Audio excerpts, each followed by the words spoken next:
ਏਕੜ ਦੇ ਨਾਲੋਂ ਸਾਡੀ 7.5 ਮਣ ਮੁੰਜੀ ਵੀ ਜ਼ਿਆਦੀ ਵੱਧ ਗਈ। ਉਹਨਾਂ ਮੈਨੂੰ ਕਿਹਾ ਵੀ ਸਾਡਾ ਹੋਇਆ 28 ਮਣ ਝੋਨਾ ਤੇ ਮੈਂ ਕਿਹਾ ਵੀ ਮੇਰਾ ਹੋਇਆ ਸੀ 35.5 ਮਣ ਝੋਨਾ।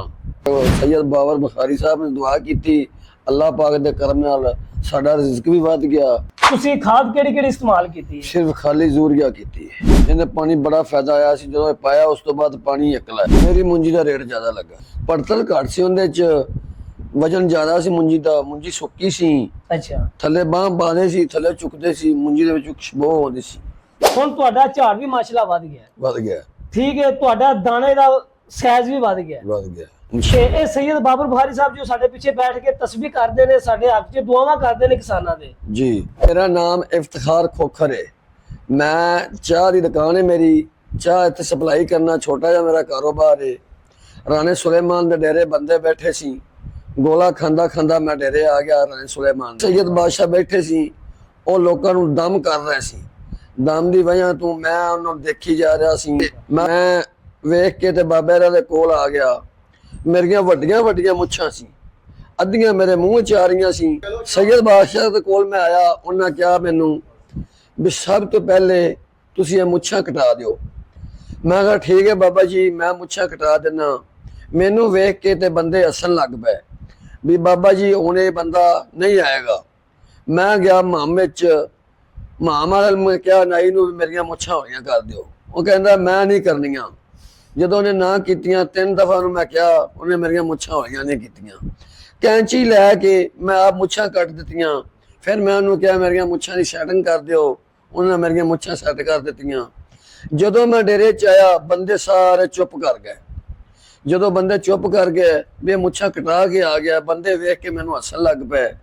ਮੈਨੂੰ ਸੈयद ਬਾਦਸ਼ਾਹ ਨੇ ਆਖਿਆ ਵੀ ਤੈਨੂੰ ਕੀ ਮਸਲਾ ਹੈ? ਮੈਂ ਕਿਹਾ ਬਾਬਾ ਜੀ ਮੇਰੇ ਬਾਜ਼ੂ ਜਿਹੜੇ ਨੇ ਇਹ ਨਹੀਂ ਖੜੇ ਹੁੰਦੇ, ਇਸ ਤੋਂ ਉੱਤੇ ਮੇਰੇ ਬਾਜ਼ੂ ਨਹੀਂ ਜਾ ਰਹੇ, ਮੇਰੇ ਚੂਕਨੇ ਦਰਦ ਕਰਦੇ ਨੇ।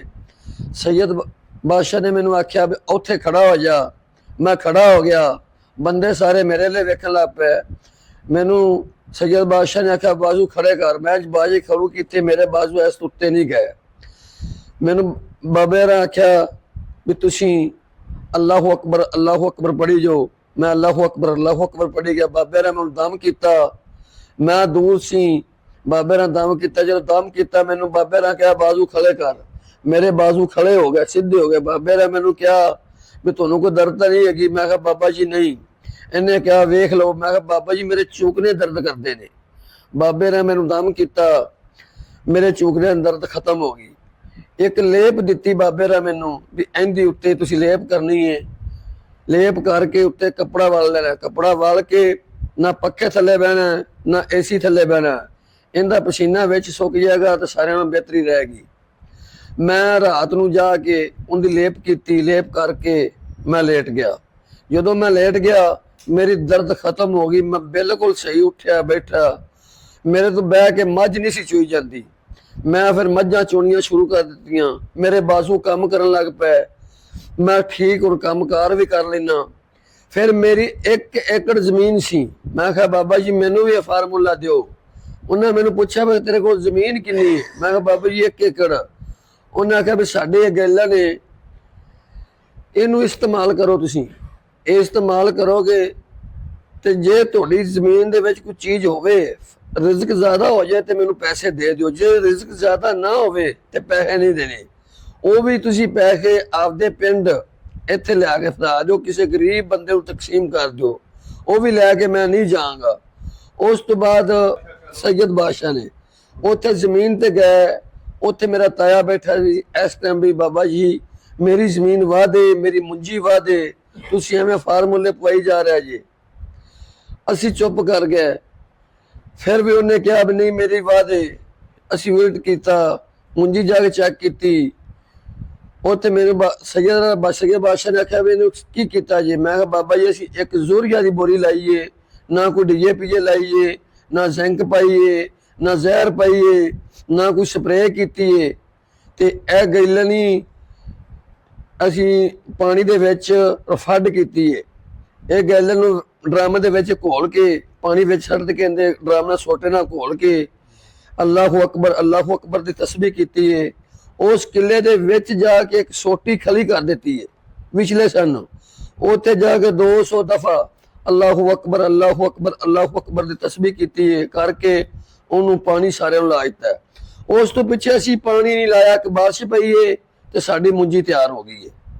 ਉਹ ਜਿਹੜਾ ਮੇਰਾ ਤਾਇਆ ਆਖਦਾ ਸੀ ਵੀ ਮੇਰੀ ਮੁੰਜੀ ਵਾਧੇ, ਉਹਨਾਂ ਡੀਏਪੀ ਵੀ ਪਾਈ ਸੀ, ਉਹਨਾਂ ਯੂਰੀਆ ਵੀ ਪਾਈ ਸੀ, ਉਹਨਾਂ ਸਪਰੇਅ ਵੀ ਕੀਤੀ ਸੀ, ਜ਼ਿੰਕ ਵੀ ਲਾਈ ਸੀ, ਜ਼ਹਿਰ ਵੀ ਪਾਈ ਸੀ ਤੇ ਸਰਫਰ ਦੀ ਸਪਰੇਅ ਵੀ ਕੀਤੀ ਸੀ।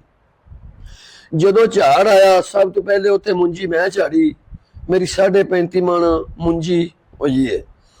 ਫਿਰ ਮੇਰੇ ਤਾਏ ਨੇ ਮੁੰਜੀ ਝਾੜੀ, ਉਹਦੀ 28 ਮਣ ਹੋਈ ਮੁੰਜੀ। ਫਿਰ ਮਾਸ਼ਾਅੱਲਾ ਸਾਡੀ ਮੁੰਜੀ ਦੇ ਵਿੱਚੋਂ ਖੁਸ਼ਬੂ ਆ ਰਹੀ ਸੀ, ਉਸ ਮੁੰਜੀ ਦੇ ਵਿੱਚੋਂ ਖੁਸ਼ਬੂ ਵੀ ਨਹੀਂ ਆਈ। ਉਸ ਤੋਂ ਬਾਅਦ ਸਾਡੇ ਨਾਲ ਸੀ ਰਾਣੇ ਸਲੀਮ ਦੀ ਮੁੰਜੀ, ਉਹ 12-13 ਮਣ ਹੋਈ 1 ਏਕੜ ਦੀ। ਸਾਡੀ ਮਾਸ਼ਾਅੱਲਾ 35.5 ਮਣ ਮੁੰਜੀ ਹੋਈ ਹੈ।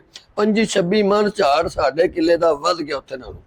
ਉਹ ਰੋਜ਼ ਦੂਸਰੇ ਦਿਨ ਤੀਸਰੇ ਦਿਨ ਟਪੈਨ ਚਲਾ ਕੇ ਪਾਣੀ ਲਾਉਂਦਾ ਸੀ, ਦਵਾਈਆਂ ਰਫੱਡ ਕਰਦਾ ਸੀ ਤੇ ਉਹ ਜ਼ਮੀਨ ਸਾਡੀ ਜ਼ਮੀਨ ਕੁਲੀ ਹੋ ਗਈ, ਉਹਦੀ ਜ਼ਮੀਨ ਸਖਤ ਹੋ ਗਈ। ਸਾਡੀ ਜ਼ਮੀਨ ਨਰਮ ਹੋ ਗਈ ਸੀ, ਉਹ ਢਾੜ ਹੋ ਗਈ ਸੀ ਤੇ ਅੱਲਾਹ ਪਾਕ ਨੇ ਉਹਦੇ ਤੇ ਰਹਿਮਤ ਕੀਤੀ, ਦੁਆ ਬਾਬੇ ਨਾਲ ਕੀਤੀ, ਕਰਮ ਰੱਬ ਨੇ ਕੀਤਾ। ਫਿਰ ਅਸੀਂ ਮੰਡੀ ਲੈ ਕੇ ਗਏ ਮੁੰਜੀ।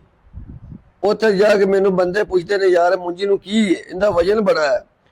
ਮੈਂ ਕਿਹਾ ਯਾਰ ਮੁੰਜੀ ਸਹੀ ਹੈ ਸਾਡੀ, ਅੱਗੇ ਇੰਨੀ ਨਹੀਂ ਸੀ ਹੁੰਦੀ, ਐਲਕੀ ਮਾਸ਼ਾਅੱਲਾ ਮੁੰਜੀ ਸਾਡੀ ਸਹੀ ਹੋ ਗਈ ਹੈ। ਫਿਰ ਬੰਦੇ ਮੈਨੂੰ ਕਹਿ ਰਹੇ ਸਾਰੀਆਂ ਮੁੰਜੀਆਂ ਦਾ ਰੇਟ ਘੱਟ ਲੱਗਾ, ਤੇਰਾ 250-300 ਰੁਪਈਆ ਵੱਧ ਲੱਗਾ। ਮੈਂ ਕਿਹਾ ਲਾਲਾ ਮੈਨੂੰ ਨਹੀਂ ਪਤਾ ਕਿਉਂ ਲੱਗਾ ਕਿ ਇਸ ਮੁੰਜੀ ਦੇ ਵਿੱਚੋਂ ਖੁਸ਼ਬੂ ਆ ਰਹੀ ਹੈ। ਮੈਂ ਕਿਹਾ ਲਾਲਾ ਜੀ ਆ ਰਹੀ ਹੋਵੇਗੀ, ਬਾਬੇ ਰਾਂ ਦੀਆਂ ਦੁਆਵਾਂ ਨਾਲ ਆਈ ਹੈ। ਤੇ ਉਹਨੇ ਮੈਨੂੰ ਕਿਹਾ ਉਹ ਬਾਬੇ ਦੇ ਕੌਣ ਨੇ?